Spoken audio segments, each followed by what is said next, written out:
So Bill, we have talked about the setting up an office, decorating the office, elements that we want to have in an office in a private practice situation.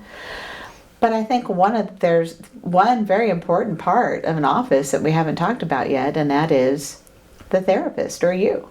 Right. You and how you react, especially in the first few sessions, is going to be paramount in determining both the nature of the relationship going forward and are they coming back for session 2, which you certainly want. So that needs to be handled from the beginning in your waiting room when you're meeting a brand new client. So tell me how you typically handle that.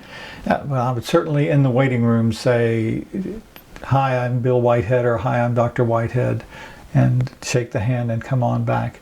But then as I sat down, I had a standard line that for me was the demarcation between kind of the casual talk to let's get down to business. And it was simply, how may I be of help to you? Mm-hmm. Now, one exception to that is if they had filled out a biographical information form and had already given me a great deal of information, including what was the problem that was bringing them in, then I would make sure I would acknowledge that. Then my line would be, I read your biographical information form and I really appreciate you taking the time to do that, but I want to hear it from you. How can I be of help to you? Right. One thing I do, especially with couples that come in the room, is they're filling out a little bit different information for me. We're usually going through a fairly structured interview, but I let them know that they're here today to interview me to make sure that I'm a good fit for them. And that if they determine that I'm not, that I'm happy to help them find the right person to take their case.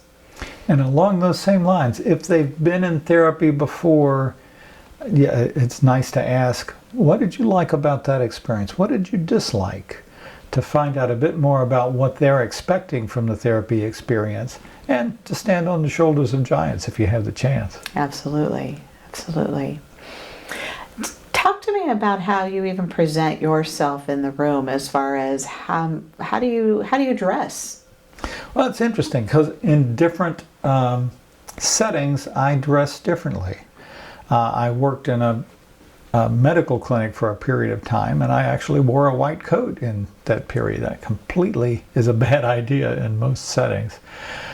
In the first 15 years of my practice, I wore a full suit and tie because that was the way the culture was working at that time. Mm-hmm. But about 15 years into it, I dropped the coat and tie and started dressing pretty much like this. Mm-hmm. Business casual, I guess I would call it. Okay. How about you?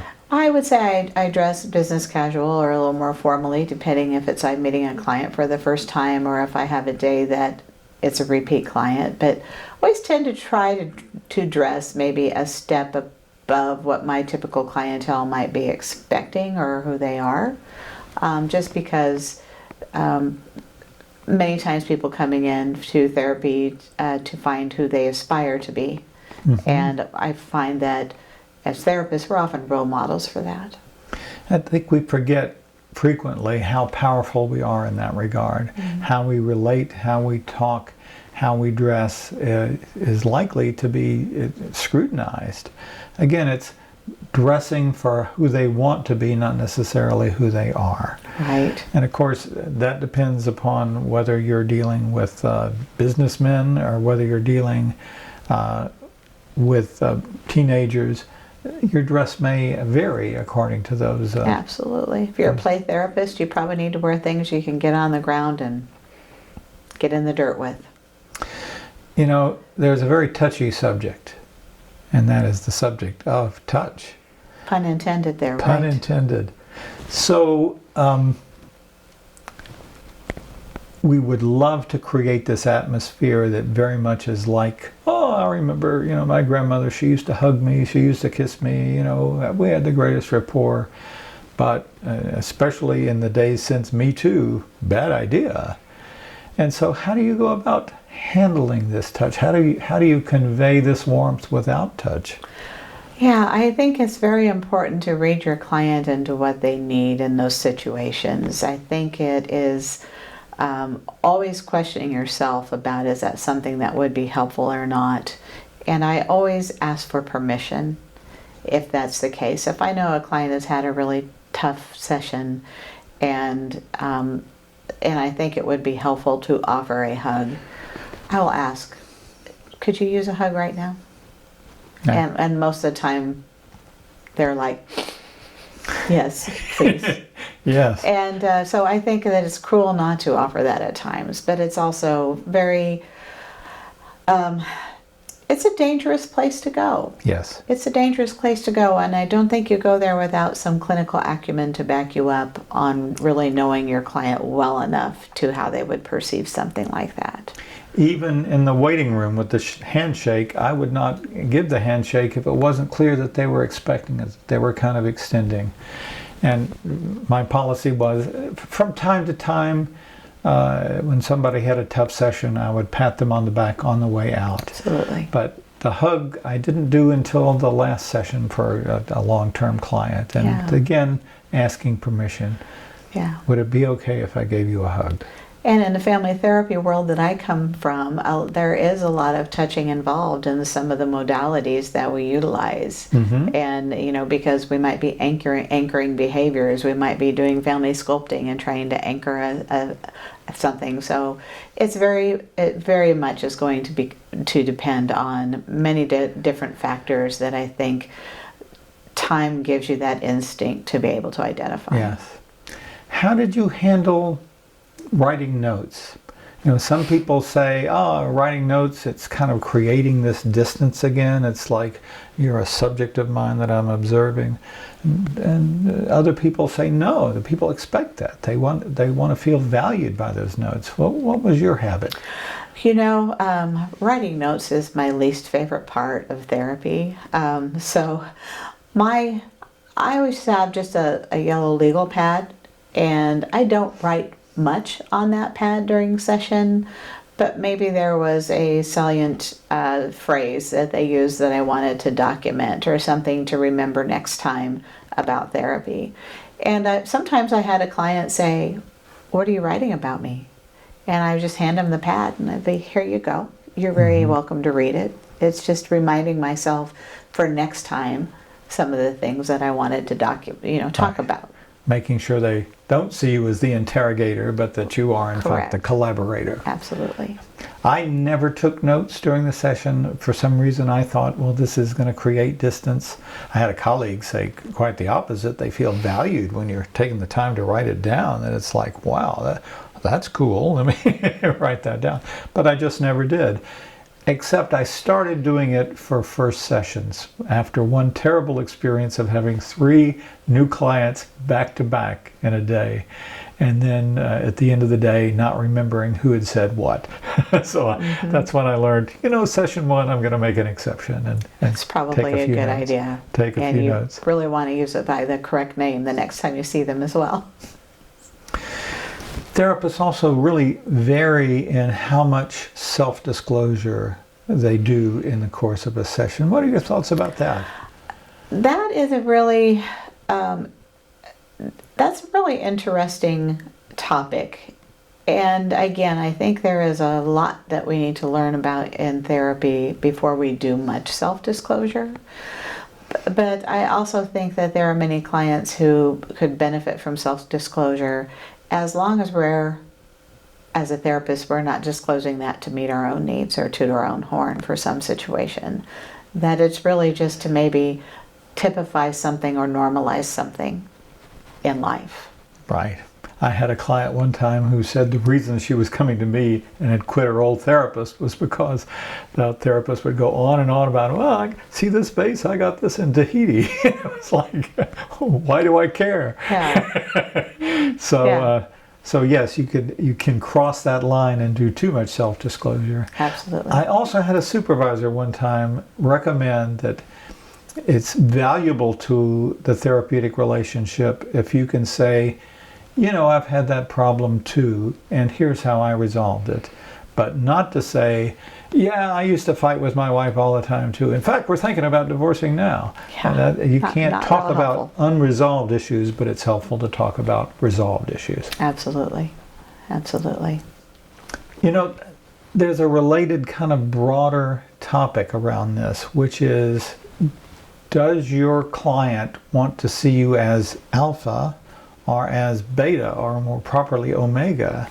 In other words, do they see you as a person that they're expecting to get advice and direction from, that they're having problems with their own life and they just want to be told, how should I do things differently? Or do they see therapy as more of a collaboration, that you're being hired as a consultant because you have a little bit of knowledge that they don't have, but they want to be in charge of the therapy and provide the direction of treatment all the way through? How did you relate? Yes, well, that is one where I think clinical intuition comes in, and I'm a very collaborative model of a therapist typically, so I tend to kind of meet the client where they are, and you tend to get a feel if they would prefer to be more directive, or if it's if, hey, just tell me what to do, versus let me hear some stories about how other people handled it.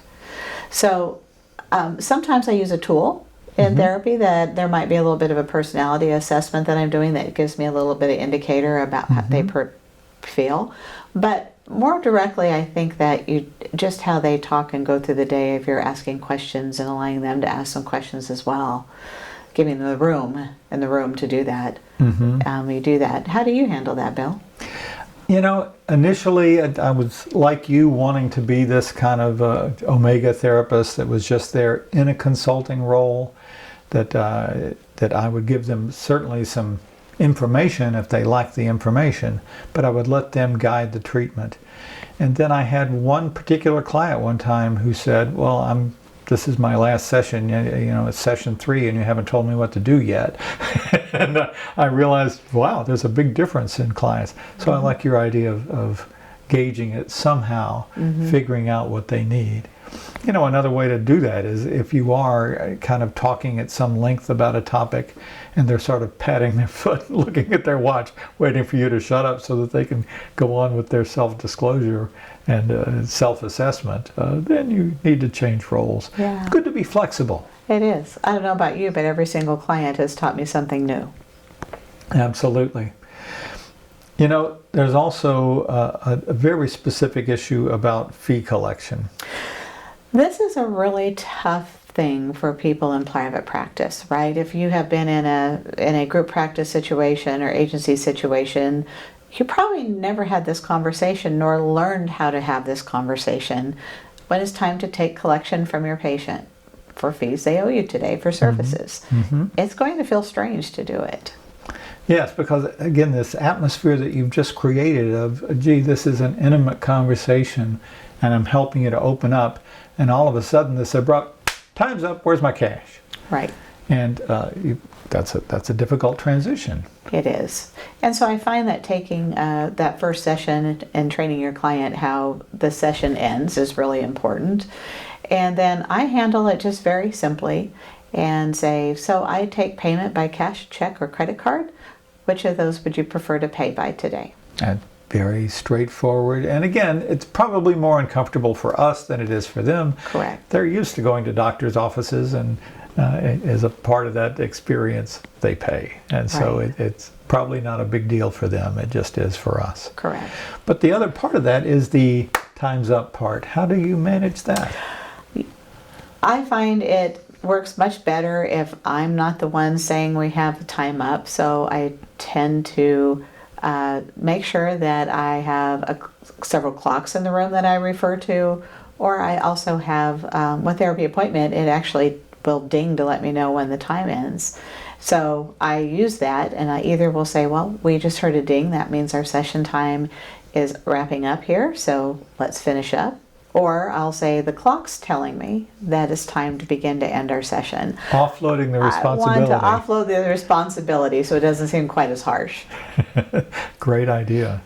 So there's another situation that can be a little bit awkward, and that's when you have the chronic rescheduler, the client who, though you have a 24-hour cancellation policy, 25 or 35 hours ahead of time. They cancel next week. How do you handle that? Yeah. First of all, I cover that usually during the first session to make sure they know what my policy is. And the first time it happens, I usually give them a bye. It's like, okay. But typically I charge a late cancel fee. Or if I have someone who is a chronic late scheduler, I have taken that person in the future and said, here's what we're going to do. I'm not going to schedule you for the next session, but you're going to call me. And that day that you want to have an appointment, if I have an opening, I will be happy to slide you in and fit you in. But because usually due to illness, they just didn't feel well enough that day to get out of the house. So let's avoid that. You tell me when you're okay, and we'll figure out how to work that in today. It's a great idea. We assume that we have these regimented lives with these calendars and schedules, and not everybody functions that way. Some people are very ad hoc, and so you're accommodating that without impacting your bottom line, which is great. Correct. Yeah, good idea.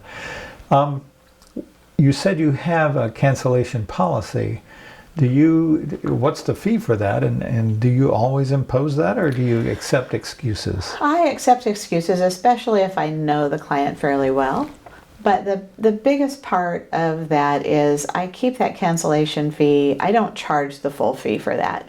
Number one, I would prefer that the client know they have a little leeway if they want to come back. And I find if you charge the full fee, sometimes people are like, I'm just going to be done with therapy. Because maybe the reason they didn't come was they didn't have the money that day, possibly. Right. But typically I give them a call if they no-showed, what's going on. But I just charge a flat rate fee. And I also let them know that if I'm called ahead of time and I know that and I can fill that slot with someone else, then I'm not going to charge you for that. So it's to your benefit to let me know as early as possible that you're not coming. Another issue that's kind of related to that is reminders. And sometimes I've had clients say, well, I didn't get the reminder call. And oftentimes I found, well, that just was a little white lie, that they were trying to get out of paying the no-show fee. So I had a policy that said the reminders are optional. The reminders are a courtesy, but even if you don't get the reminder call, you're expected to show up. Because I didn't want to have the distance created by, now you're telling a little white lie to me, what's next in terms of disruptions to our relationship. Absolutely. And the honesty there. Absolutely. Vacations. That's another big topic. Well, I have a saying about vacations. In private practice, you pay double.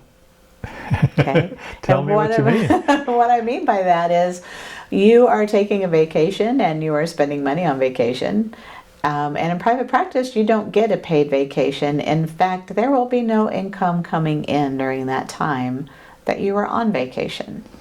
So be very judicious about when you take vacation in private practice. Right. So that means taking vacations when your schedule is already at a lull, probably in August or July. Correct. Because that's when other people are taking their vacations. A little trick I used to do was I would never take 2 weeks off in a row. I don't want people to learn that, I'm in this habit now where I don't go to therapy on Wednesdays, so I'm just going to keep going. So I would only take 1 week off, and I would do it from Wednesday to Wednesday if possible. That way I could pack as many people as possible into the first part of the week and as many people as possible into the last part of the week on that second week. And there was less of a disruption to my cash flow. Yeah, that's a good way to handle that.